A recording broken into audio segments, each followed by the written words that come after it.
Welcome to The Explainer. Today, we're digging into a brand new survey that asks a really simple but super powerful question. What do fine arts teachers actually need to work together effectively? And let me tell you, the answers, they might just surprise you. All right, let's just jump right in with a huge number, 84%. That is a massive majority of fine arts teachers. But what on earth do they all agree on? Okay, so it turns out that 84% see collaboration in two really critical ways. On one hand, you got the practical stuff, the day-to-day sharing of lesson plans. But just as important, the political side of things, banding together to advocate for the very survival and growth of their arts programs. And look at this, over 70% also see it as a key way to tackle those shared headaches, like classroom management. So here's how we're going to break this all down for you. We'll start with the dream, the ideal vision for collaboration. Then we'll get real about the hurdles. After that, we'll focus on what teachers say is most valuable, lay out a practical blueprint for moving forward, and wrap it all up with a clear mandate from the teachers themselves. All right, first up, the ideal. Let's just paint a picture of what teachers are even aiming for. In a perfect world, what does this whole collaboration thing actually look like? And here's the thing, the most crucial point, really.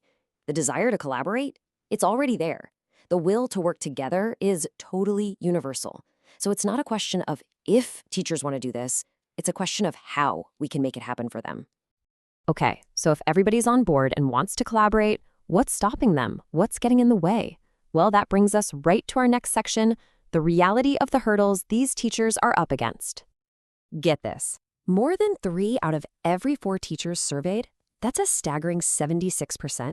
They all pointed to the exact same barrier. And that number one hurdle, it's not what you might think. It's not just about a lack of time. It's the feeling of being completely overwhelmed. I mean, this is a huge indicator of burnout, right? It's that sense that there's just nothing left in the tank to take on one more thing. Now, this chart is really fascinating because it paints such a clear picture of the hierarchy of challenges. Yeah, a lack of common planning time is a big deal, no doubt. 60% of teachers cited that. But look at how being overwhelmed just towers over it at 76%. This visual makes it crystal clear. You can't solve the time problem if you don't first address the burnout problem. So, with time and energy being such precious resources, where should we even focus? Let's dig back into the data and see what collaborative activities teachers say would have the biggest bang for their buck. Wow, this table is so revealing. When you ask teachers what's most valuable, they're not talking about the small daily tasks. They're prioritizing the big picture. 76% rated advocacy for the arts as highly valuable, and 68% said the same for vertical alignment, making sure the K-12 arts curriculum actually makes sense from year to year. That's a massive jump from the 48% who were focused on lesson planning.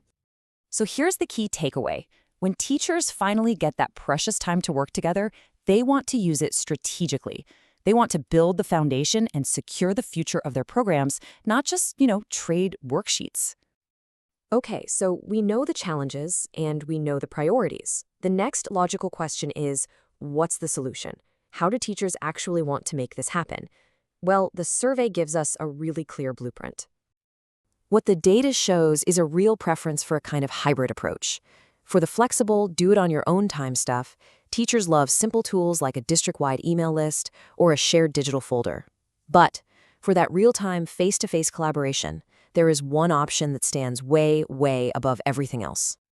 And this brings us to, maybe the single most actionable finding in this entire survey. It's the answer to that million-dollar question. Where do we find the time? An absolutely overwhelming 80%. That is a clear, unambiguous supermajority of teachers, and they all gave the exact same answer. And their answer is just so practical, it's brilliant. This isn't a request for more time or more meetings. It's a plea to repurpose the professional development days that already exist. Basically, they're saying stop the top-down mandates and let us have bottom-up collaboration with our actual peers. Okay, finally, let's hear directly from the teachers themselves. The data gives us the what, but these quotes, these give us the why. This is the real human story behind all those numbers. This first quote just perfectly captures that frustration, doesn't it? It's not that teachers are against learning or professional development. It's that they are desperate for learning that's actually relevant, that's timely, and that doesn't just add to that crushing feeling of being overwhelmed we saw in the data. And here, this is where we get to the real heart of it. Collaboration isn't just about being more efficient, it's about community. It's about building a real professional learning community where teachers feel supported and connected, instead of feeling like they're on an island in their own classrooms. This final quote really just brings it all home. It ties everything together. Teachers want to collaborate to build a shared vision, to advocate for their students and for their subject. They want to create something bigger than what any single one of them could ever do alone. And that, of course, leaves us with a final thought. The data is in. The teachers have spoken. The blueprint is right there on the table. So the only question left is, who is going to take that first step and start building?